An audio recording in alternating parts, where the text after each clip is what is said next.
Bismillahirrahmanirrahim. Assalamu alaikum. Welcome to Newsroom. I'm your host, Omar Khalid. But today is the 26th of July 2022. These are the stories that we'll be discussing in detail during the course of our show. We'll begin, ladies and gentlemen, with Pakistan's help and assistance as far as its Afghan brethren is concerned. As far as a report by the United Nations High Commissioner for Refugees is concerned, the number of refugees in Pakistan, Afghan refugees that is, has grown by 138,400 in the last few years.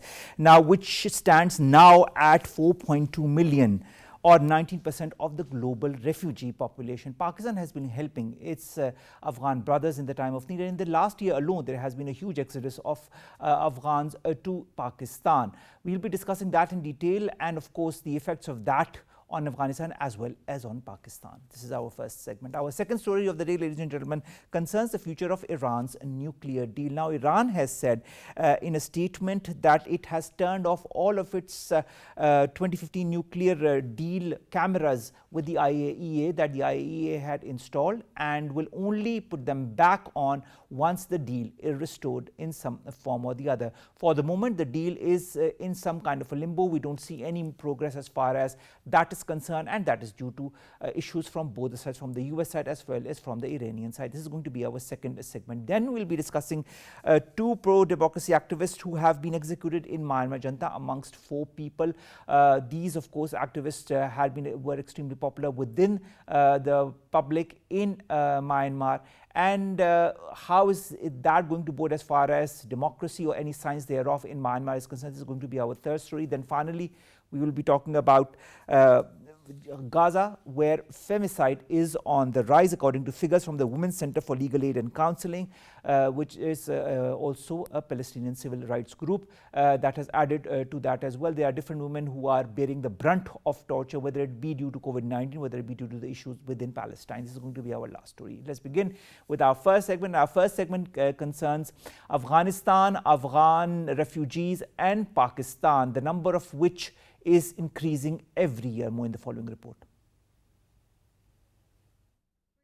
Pakistan has been hosting Afghan refugees with traditional warmth and fraternal zeal. Amid the withdrawal of US and NATO forces from Afghanistan and the Taliban takeover of power in August 2021, a large number of Afghan refugees crossed the Pakistani border. The United Nations High Commissioner for Refugees said in a recently released report that the number of refugees in Asia-Pacific region now stood at 4.2 million, or 19% of the global refugee population. Pakistan remains the largest refugee hosting country in Asia and the Pacific, as 1.5 million Afghans still prefer to stay in this country, according to UNHCR. As the humanitarian situation across the border spirals, Afghans are enduring grinding poverty, economic meltdown, and food insecurity, and hence they have no option left but to seek refuge in Pakistan. Earlier this year, Pakistan has concluded a months-long campaign to register Afghan refugees and issue them identity cards that will protect and safeguard their interests. The registration drive has updated the data of some 1.4 million Afghan refugees. This was the first large-scale effort to verify the status of refugees in Pakistan in the last 10 years. Gathering more detailed information about the refugees enabled the government and aid agencies to better tailor assistance to Afghan refugees.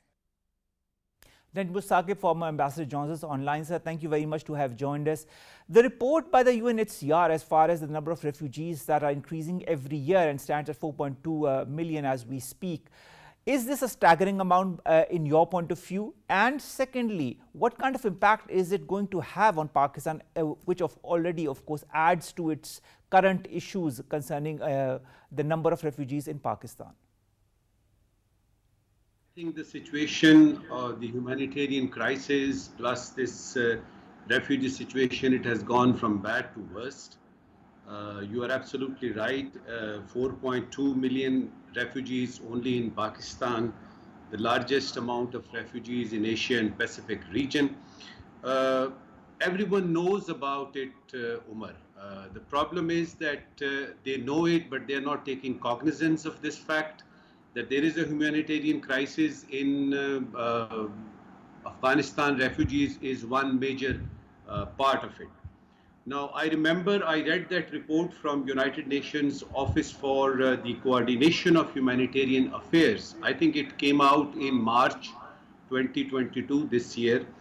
According to them, out of a total population of 40 million Afghanistan people, 24.4 24.4 million people, and these are the figures quoted by the United Nations. Almost 25 million, Afghanis, they are having problems to sustain. And the most disturbing aspect in that report was that people are compelled to sell body parts just to survive. Now, this is one part of the whole humanitarian crisis. Now, the role of Pakistan in it, of course, we held up, a full-fledged conference, OIC conference in Islamabad. The only agenda was how to deal with the humanitarian crisis, because not only we are concerned about the humanitarian crisis in Afghanistan, but it is, our immediate problem. We share long borders with Afghanistan, and after the exit of the Soviets, and then after the exit of NATO and US forces, I remember that the policy at that time was to have, some camps around the border. But the situation now seems to be that we are, since they are brothers, they are sisters, they are, our own elders, especially their connection with Balochistan and KP. So we are having this problem, and once again, the world is looking at it, and as if it is the problem of refugees is only for Pakistan to face the brunt and face the music. Now, the second aspect is the overall situation in which we see that Afghanistan, the Taliban government is not acknowledged, number one. So there is no recognition even from Pakistan and the contiguous states of Afghanistan, the United States, UK, European Union, even the United Nations as such. It seems that they are drifting away from the Afghanistan problem as if the problem has gone.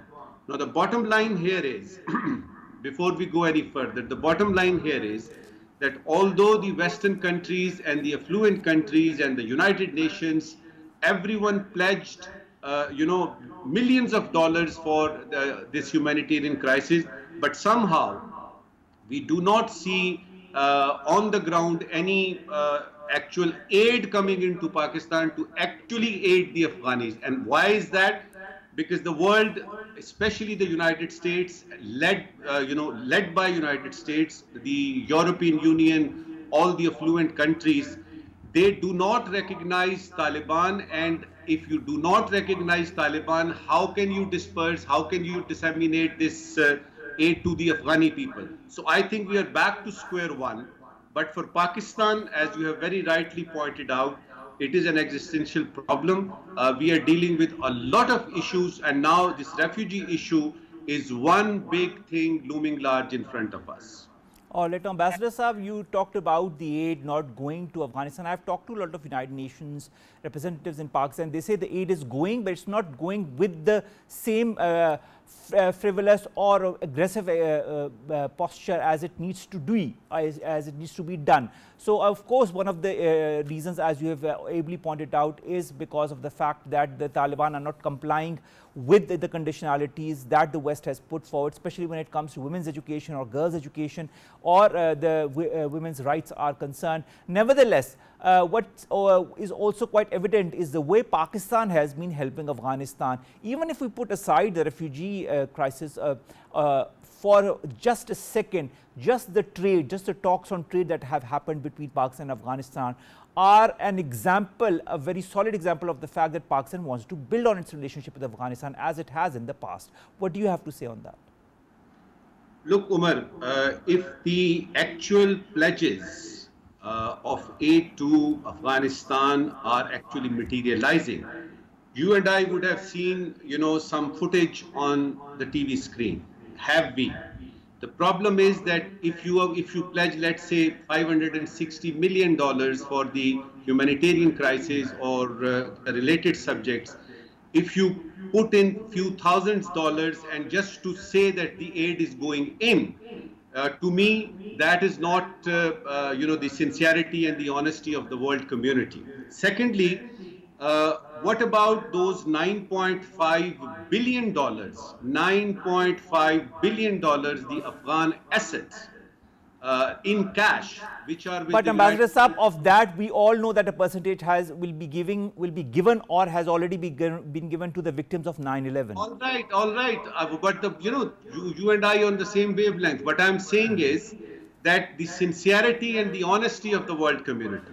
True, If true, I only you understand. could give them, if only you could give them their own money, $9.5 billion, out of which I think $7 billion are owed by the United States, and out of that, we heard that a big chunk of that has been kept for the victims of 9/11, saga. Now the problem is, what do you want to do with these Taliban? And if you are not able to, or if you don't want to recognize their government, what happens to their assets? This refugee problem, the humanitarian crisis. So I think the world has, actually gone swayed away from the Afghanistan problem, and the main reason is, and I'm going to tell you what is, the real problem here is. The problem here is that for 20 years, the United States of America and NATO forces were there. There was a threat of terrorism, and it was a real threat. Now, once they withdrew their forces from there, their interest shifted to the Sahel countries and Libya and Syria, and as far as terrorism is concerned, Iraq and the adjacent areas, Mozambique, etc. Now, they do not want to spend any more money and energy on Afghanistan because, according to them, the threat has shifted from Afghanistan. Now, does that mean that the history will repeat itself and the people of Afghanistan will be left on their own devices just because uh, the world power or the world community wanted to be there? Now they don't want to be there. But what I'm talking here is their basic rights. It is their money. They should be given back. Their Why basic rights haven't are they being given it back? violated. To be concise, Ambassador Saab, their basic rights are being violated, and the world is looking the other eye and looking more towards Ukraine rather than towards Afghanistan. In fact, even when it comes to the refugees, the Ukrainian refugees are preferred over the Afghan refugees because of the color of their eyes and the color Of of their course skin they as well. would. Of course they would. They are Europeans. Umar, they are Europeans.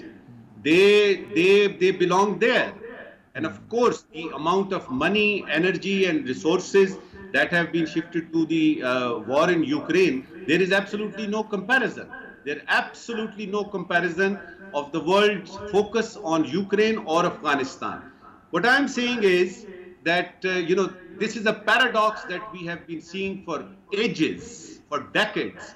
That when it comes to you yourself, when you are threatened, that is taken as a real threat, and when the humanity is being devastated and destroyed and ruined, then there are some political issues. Unless these girls go to school, unless the Taliban do ABCD and XYZ, we are not going to help. And there, the United Nations Human Rights Declaration, for instance, where is that?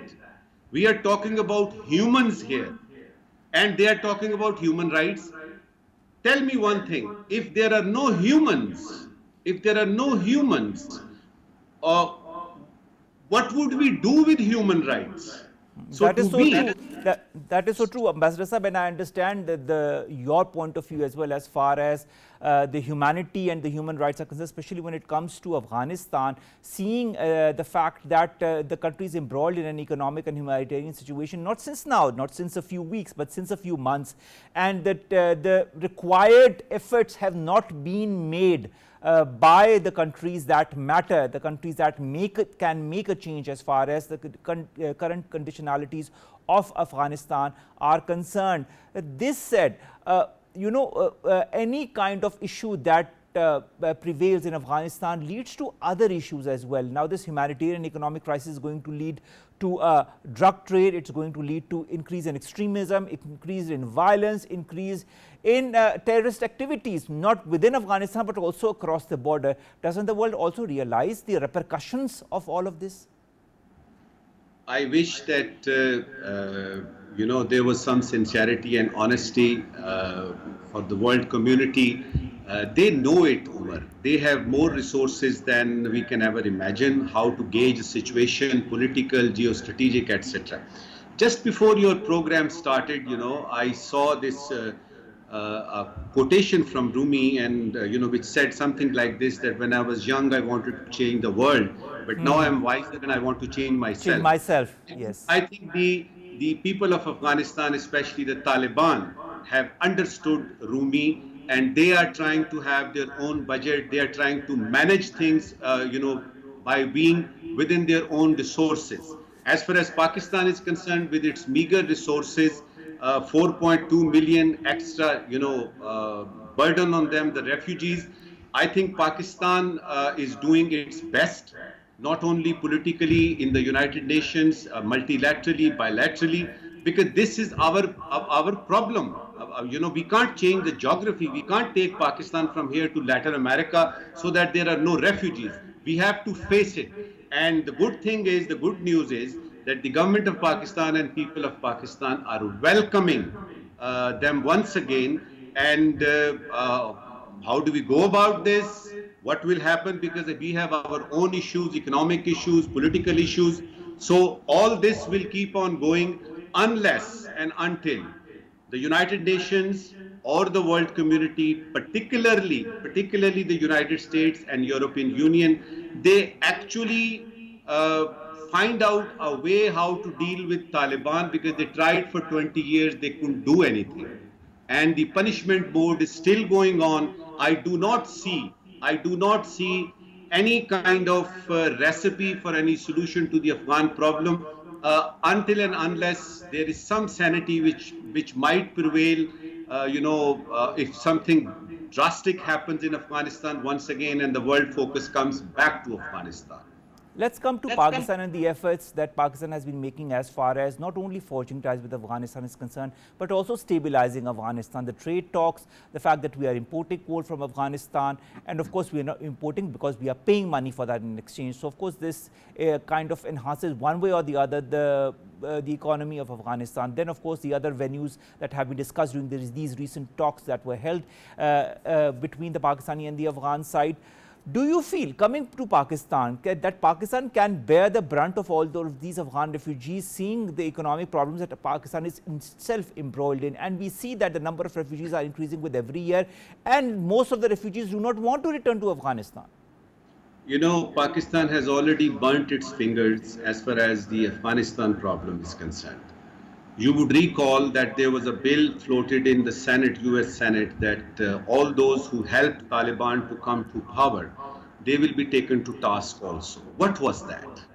And then the allegation that Taliban could never have come to power if Pakistani, so-called support was not there.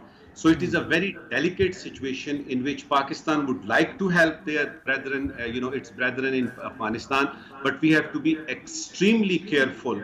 And it has to be an overt effort. You cannot do anything which is not seen and manifestly shown to the world that this is the extent that we are. So this paradox is creating an entirely different kind of problem for Pakistan, that we want to help.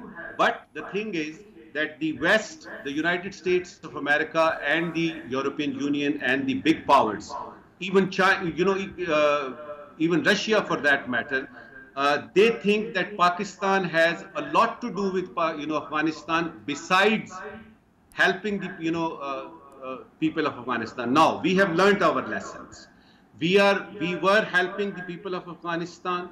There was no support given to the Taliban as such, and I'm repeating myself. The allegation is absolutely wrong. Pakistan wanted a stable Afghanistan, and it has been for decades our position. We want a stable, Afghanistan, and we want a political solution of this country. Fortunately, the West had to, actually see this through the hard way. After 20 years of military solution, they could not see it, and the political solution had to be there. Now, coming back to your, question again, I think it's a very, very, acute and thin line, which we would not like to cross.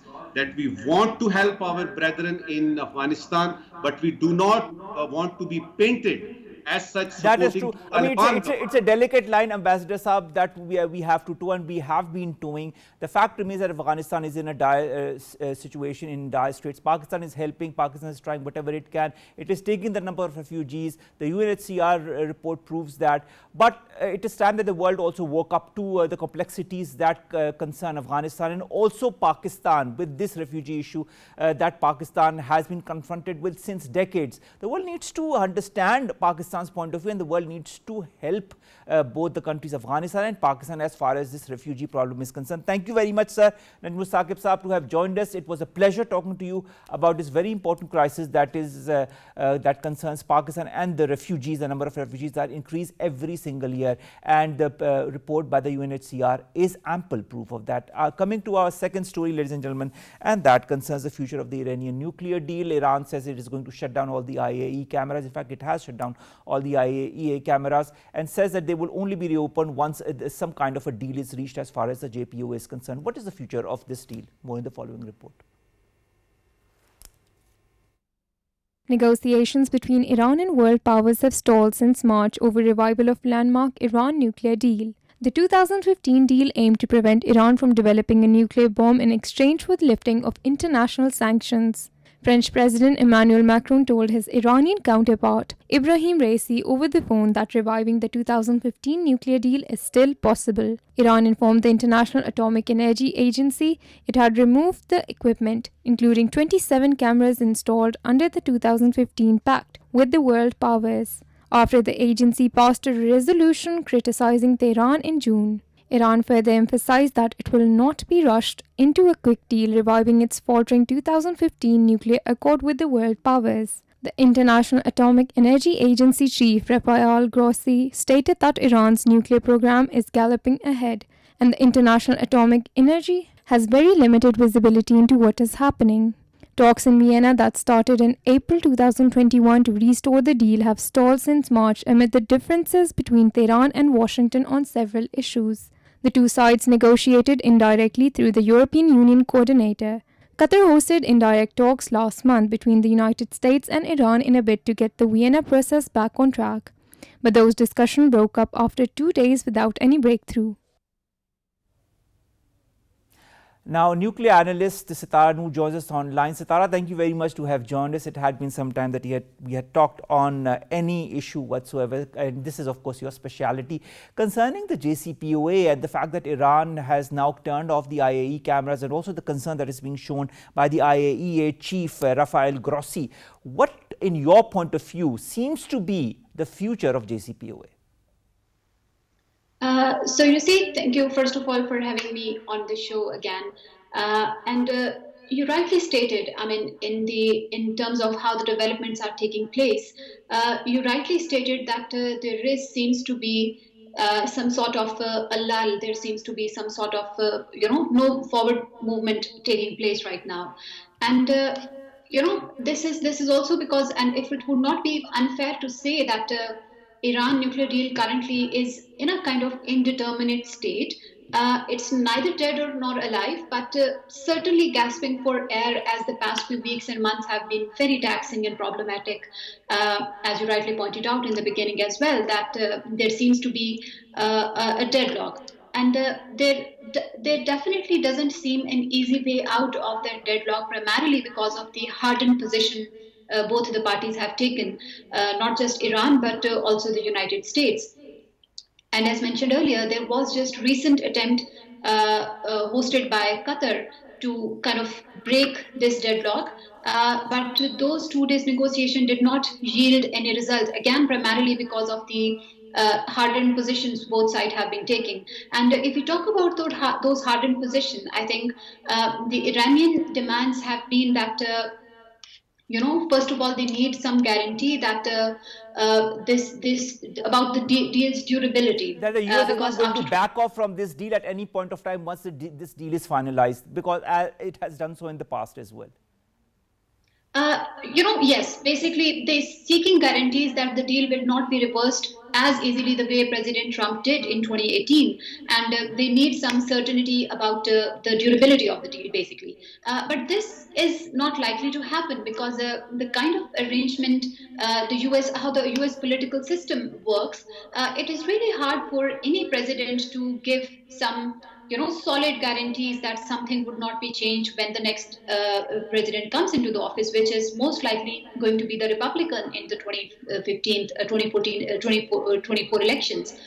So this is something really difficult for any US president, for that matter, to guarantee. And But Sitara, under this situation, if there's a stalemate, then this means that the JCPOA is going nowhere.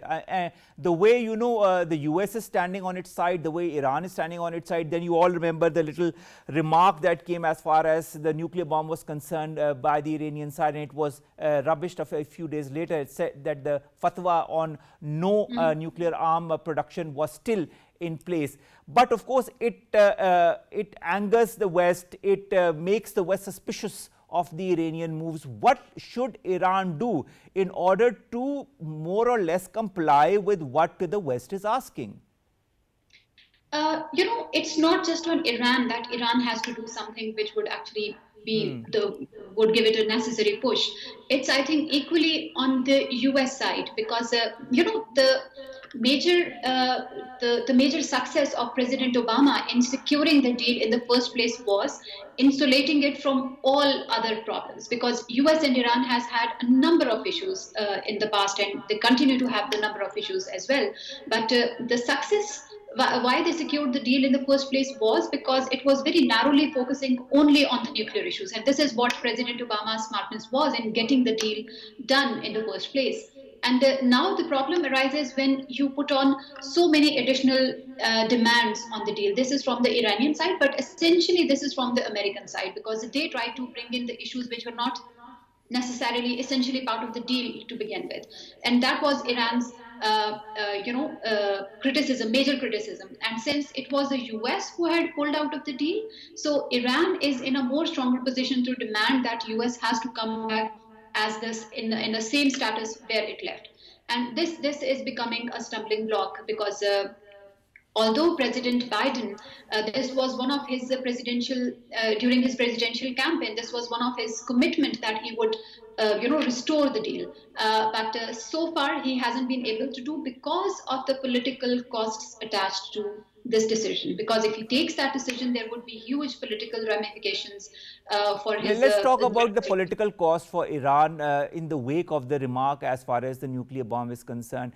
Why is the West so afraid of Iran making a nuclear bomb? And what kind of assurances do you feel need to be given so that those fears are allayed? So you see, no work on the deal is, as per the international perception goes, Iran is slowly and steadily inching towards the nuclear bomb, the process of making a nuclear bomb. But if we look at from the technological perspective, I think Iran does have the, some of the statements that have come from the Iranian side, they continue to claim that if we wanted to acquire a bomb, we could have technologically, but it's just that we do not want it for two reasons. First of all, they cite fatwa that you also mentioned in the beginning, that it is un-Islamic, and they categorically say that we are not really going in that way. But as far as the stalemate continues to move forward, I think it is having great costs, causing great problems for Iran as well, economically as well as politically, because the sanctions that are there has affected Iranian economy significantly, and the local companies have faced graver consequences because of that. Although because of the US, because of China and Russia, there have been some continuity of the trade, some continuity of the economic revival going on, but there is so much some countries can do in the wake of the severe sanctions that are in place already. The trilateral summit that was recently held with Russia and Iran and Turkey, and of course we understand that a new bloc is trying to be made in the whole wake of the West siding against Russia, and with Ukraine and Russia trying to gather as many allies as possible. Is that also going to endanger the future of the JCPOA in some way, in your point of view? You see, so far Russia had been playing a very positive role before the Ukrainian crisis, I mean, Russia was instrumental in ensuring that the negotiations continue in a cordial manner, and they were proving to be a supporting side in terms of getting the deal back on the track. So now, as you rightly pointed out, post Ukrainian war, these blocks are becoming more visible, and I think Iran would actually take advantage of that position where they can actually, China and Russia at one hand, they might oppose the US policies vis-a-vis anything, but specifically on Iran as well. And that's what we have witnessed in the International Atomic Energy Agency's Board of Governors' recent resolution, in which there was an overwhelming support to the US, in which 30 out of 35 states voted against Iran, but it was it was China and Russia which opposed the resolution, and India abstained as well. So it's not that all is lost for Iran, but definitely the international support and international isolation is growing for Iran, because initial US action was to withdrawing out of the deal was criticized massively by every country across the board. But now, as we see, the support is slowly and steadily receding at the International Atomic Energy Agency's Board of Governors, as well as we witnessed in the recent resolution passed against that. Now, speaking of the IAEA, yes, of course, Sitara, speaking of the IAEA, we started the conversation by the cameras being turned off near the nuclear facilities in Iran. And of course, we've also seen the reaction by the head of IAEA, Rafael Grossi, who says that we are galloping ahead as far as this deal is concerned. With these question marks surrounding the IAEA's also, pessimism concerning the JCPOA, and also the way Iran is moving forward as far as its relationship with the IAEA is concerned. Do you feel from the Iranian side, is this a tactic to divert attention or to attract the attention towards the JCPOA? And how is the IAEA taking it? You've just talked about the Board of Governors meeting of the Atomic Energy Agency, but what is going to happen in the next coming of days or weeks, because Iran seems compliant with not opening the cameras until and unless some kind of a deal is reached. So where does that leave its relationship with the IAEA and the NPT? So you see, there are two aspects of this whole Iran nuclear deal debate. One is technical and what is political. So IAEA is dealing with the technical aspect of the whole thing. And so far, if we look at the IAEA's report, as long as the deal was in place, Iran was complying with everything, with all the compliance reports were positive. IAEA was reporting that it is going forward in a well manner, but as soon as the deal has collapsed or the US has pulled out of it, since then Iran has been slightly backtracking on the commitments, which is obvious from the Iranian side because the US is no more a party, the deal is no more in place. Although the Europeans try to play a role that they are there as a party, but as long as the US is not there, which is the primary party to the deal, so Iran has justification to backtrack on the commitments it made as part of the deal. So as long as the role of the International Atomic Energy Agency is concerned, their decision or their statement has to be apolitical. Because, as I said, they're looking at the technical side of the things. And whatever Iran is doing definitely is doing for seeking attention, like this is what are the consequences if you do not get back to the deal. So to resume our discussion, if I were to ask you in one single phrase, what is the level of optimism that we should look at as far as the future of the JCPOA is concerned? What would you say? What would your point of view be in one phrase? As I said in the beginning, this seems like on the life support already, something gasping for the air. It's neither dead nor alive. And the future is equally bleak if you look at it. The way international political system is working currently, the future of the JCPOA is not really hopeful in my mind.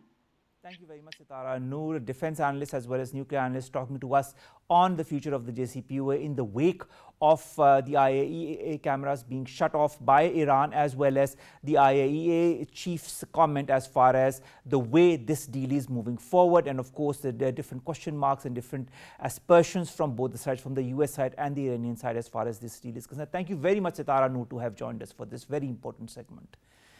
Let's come to our last two stories very quickly. The first concern Myanmar, where two pro-democracy activists among four people have been executed by the Myanmar Junta.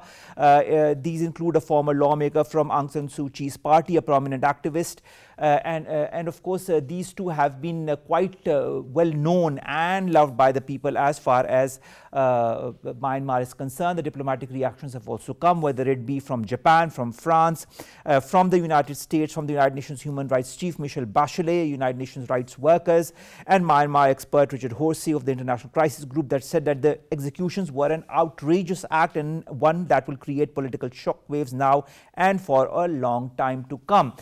Different agencies are criticizing it, and apparently this is not going to end right here. There is a spate of many other executions that are on the line. Around 100 more executions are to take place in the days, the weeks and the months ahead. Nevertheless, these people were extremely well known as far as Myanmar is concerned, and of course, this is going to create a huge dent as far as any seam of democracy, any highlight of democracy in Myanmar was concerned.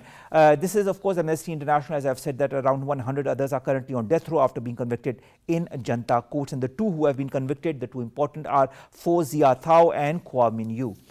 This, of course, let's see how the world reacts to it, but the world reacts in a very negative manner as far as this is concerned. Maybe the Myanmar Junta is going to reconsider it, and also its relationship with Aung San Suu Kyi. And finally, ladies and gentlemen, let's come to Gaza. Now, on the one hand, where in Gaza we see a lot of issues as far as the Israeli-Palestinian conflict is concerned. The Palestinians are, of course, being massacred and being brutalized by Israel, not since now, but since decades, and we've been talking about it in our show.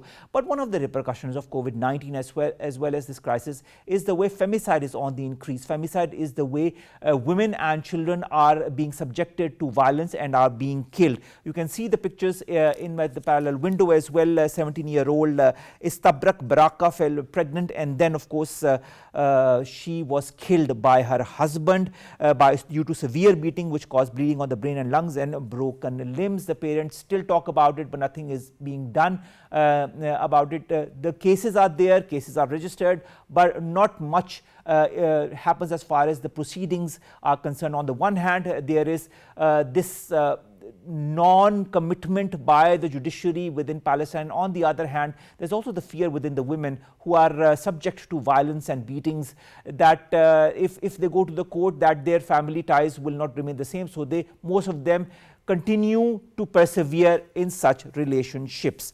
So, of course, let's hope that that also sees some kind of positive resolution as far as the family structure is concerned, or as far as the judiciary in Palestine is concerned. With that, we come to an end of today's newsroom. We'll see you inshallah tomorrow with new story segments and issues that pertain to you, us in Pakistan. And as I always end my show with, try to follow the SOPs because COVID is on the rise, and get yourselves vaccinated. Allah Hafiz.